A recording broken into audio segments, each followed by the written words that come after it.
don't have to embellish it either.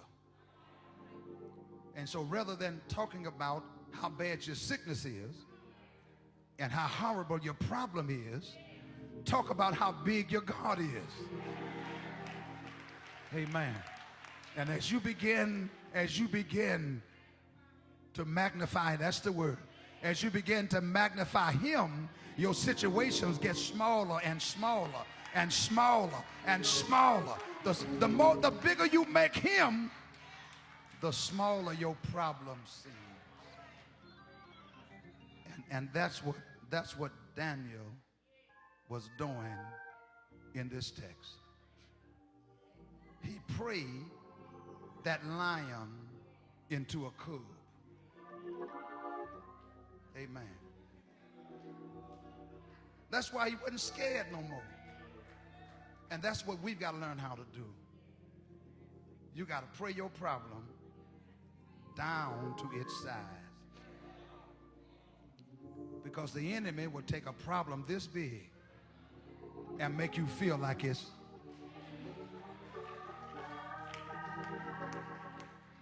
and what you've got to say is, my God is like,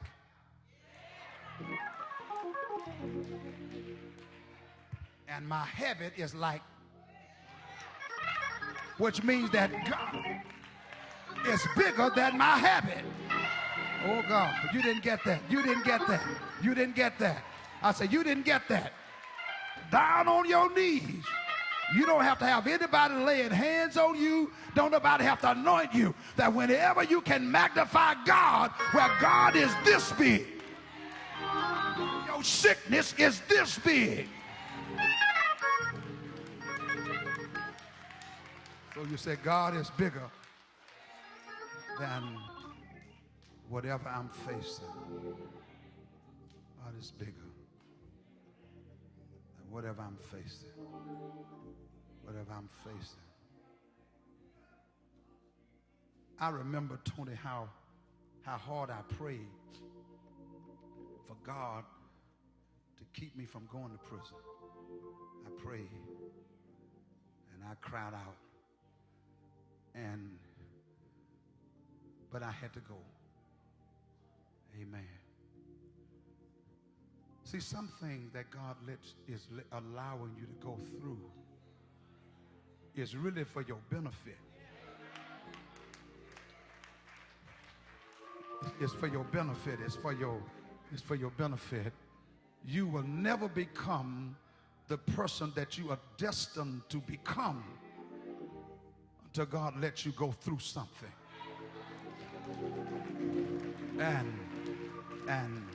And God knows what it takes to get me where he wants me. God doesn't always answer our prayers the way we want him to answer. Learn to pray like Daniel. Nowhere did Daniel say, God, help me to escape this lion. He didn't. When you read, I've been reading the Psalms a lot, and when you read the Psalms, whole lot of David's prayers was for God to do something to his enemy. Do this to my enemy. Don't let my enemy do this.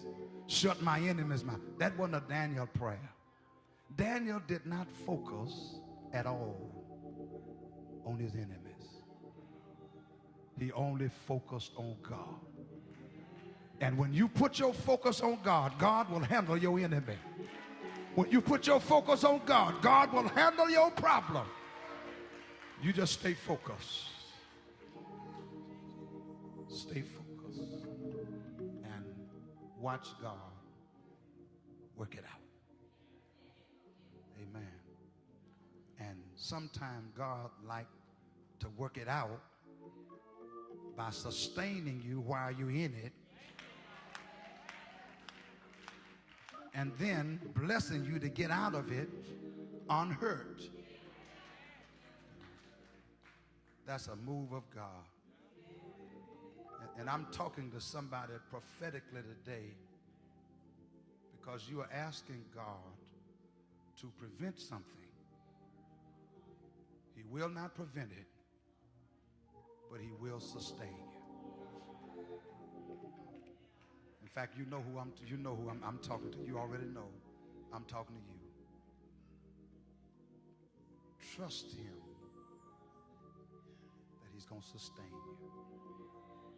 He's going to sustain you.